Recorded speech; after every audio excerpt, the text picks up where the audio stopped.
I had my colors analyzed in the past. They told me I'm an autumn. I was an autumn. Why there are some colors that work and others don't feel quite right? If you've ever felt that your colors work overall in your palette, but some work even better than others, it's because of your subgroup. Over the years, we've analyzed thousands of clients, hundreds of springs, hundreds of autumns, hundreds of winters, hundreds of summers, and yet no two people were exactly the same, Giulia. Exactly right, because some people can look very similar on the outside and they end up belonging to completely different seasons, while others belong to the same season, but they look very different in terms of coloring. Every spring can wear orange, but some will work better with the neon orange, while others with apricot. And every winter can wear blue, but some work better with cobalt and others with cyan. And summers wear gray really well, but some summers may work better with charcoal, while others with pearl gray. At Colour Analysis Studio, we often say that we are like a dot inside a color analysis graph, and no two people sit exactly in the same position in this graph. Your subgroup defines your dominant feature and changes the way you use your palette.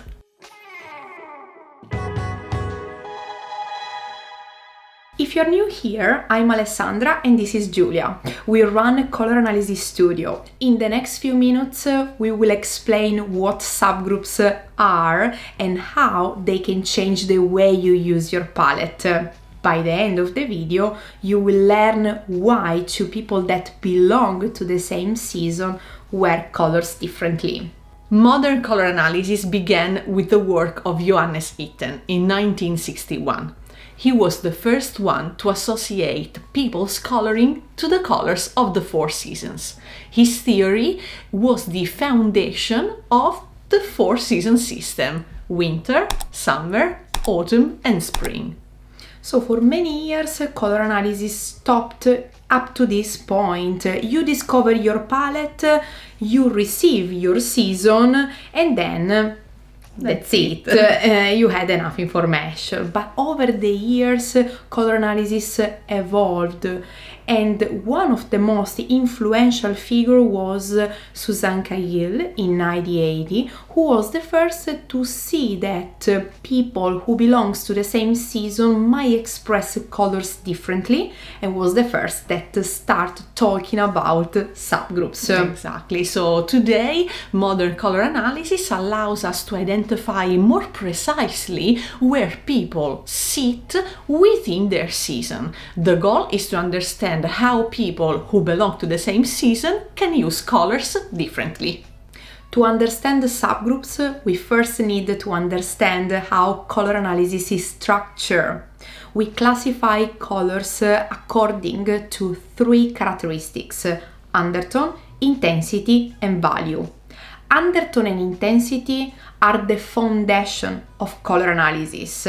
In this color analysis graph, we can really see the relationship between all seasonal palettes. The horizontal axis represents undertone. Warm palettes sit on the right, spring and autumn. Cool palettes sit on the left, summer and winter. The vertical axis represents intensity. At the top, we find the bright palette, spring and winter. At the bottom, we find the soft palettes, summer and autumn. Spring is warm and bright, autumn is warm and soft, winter is cool and bright, summer is cool and soft. And then we have a third characteristic, value. Value indicates how light or deep colors are. And even if value is not represented in this graph, it's still a very important characteristic that we want to consider. Spring and summer include mostly light colors, while autumn and winter include mostly deep colors. Not only, but mostly. And this is where things start to becoming interesting, because once you start to understand the color analysis, the complete color analysis graph, you start to understand why two people can sit in two different positions inside the graph, and each position represents their subgroup basically. At Colour Analysis Studio, we use the 12+4 system, which means we have 12 subgroups and 4 true seasons. Let's use winter as an example. Winter is bright, deep, and cool. And these three characteristics are expressed in different ways across the season. For a winter brightness stands out first. The brightest colors within the winter palette become their strongest colors. For a winter deep, depth is the dominant feature. The deepest colors within the palette become their best colors. For a winter cool, coolness stands out most strongly. The coolest colors within the winter palette create the greatest harmony. And then we have true winter. In a true winter profile, brightness, depth, and coolness are very balanced. No characteristic stands out compared to the others. And the best colors for a true winter are very balanced in their characteristics. The same principle apply to all the other seasons. So we will have that summer is cool, light and soft. Autumn is soft, deep and warm, while spring is warm, light and bright. The subgroups help us identify which colors within the season work best on that specific profile, and how, therefore, different people who belong to the same season can use colors differently.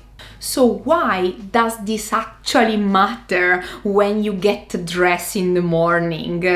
Well, because of course it will help you to choose your very best colors inside your seasons. So here, Giulia, we go back to the beginning where we say every spring can wear orange, but maybe a spring bright wears neon orange better, while a spring light might wear apricot better. Exactly. And then there are neutral colors to choose, right? That are building the foundation of your wardrobe. We actually created an entire video dedicated to neutral colors, so you can check it out here. But just to give you an example, all autumns work really well with browns, but maybe an autumn deep works better with dark chocolate brown, while an autumn soft works really well with beige. And also accessories, metals for your jewelry, right? Yes. So it's not just a matter of gold and silver, there's much more. And we filmed a video entirely dedicated to metals also, you can have a look here. But to give you an example, all summers work well with metals that are cool and soft, but maybe a summer cool will work better with silver, while a summer soft works better with metals that are a bit more brushed and aged, a bit softer, less shiny, like pyrite, for example. Recommend you to go have a look at this video. It's very, very detailed of all the very best metals of each subgroup as well. Once you understand your subgroup, your color choices stop feeling random. Not only you know which colors work best on you, but you also understand why they work so well. So how do we find the subgroup? Well, finding the subgroup is the most challenging part of a color analysis session, because first we need to understand your season, and then within your season finding out that characteristic that stands out the most. Exactly. So in order to do so, the analyst will drape you using all of the colors from your season. And this is where experience really matters, because all the colors from your season will work to a certain extent. And the difference between subgroups can be very subtle. So remember, if you want to discover your subgroup, rely on professionals. You want a professional color analysis in person or online. Okay, so guys, if you enjoy this content, subscribe to the channel. If you would like to get your colors analyzed by us, or maybe you would like to become a color analyst yourself, you will find all the information in the description below. Thank you so much, guys, for watching the video until the end. We're gonna see you very soon on this channel with more videos. Bye!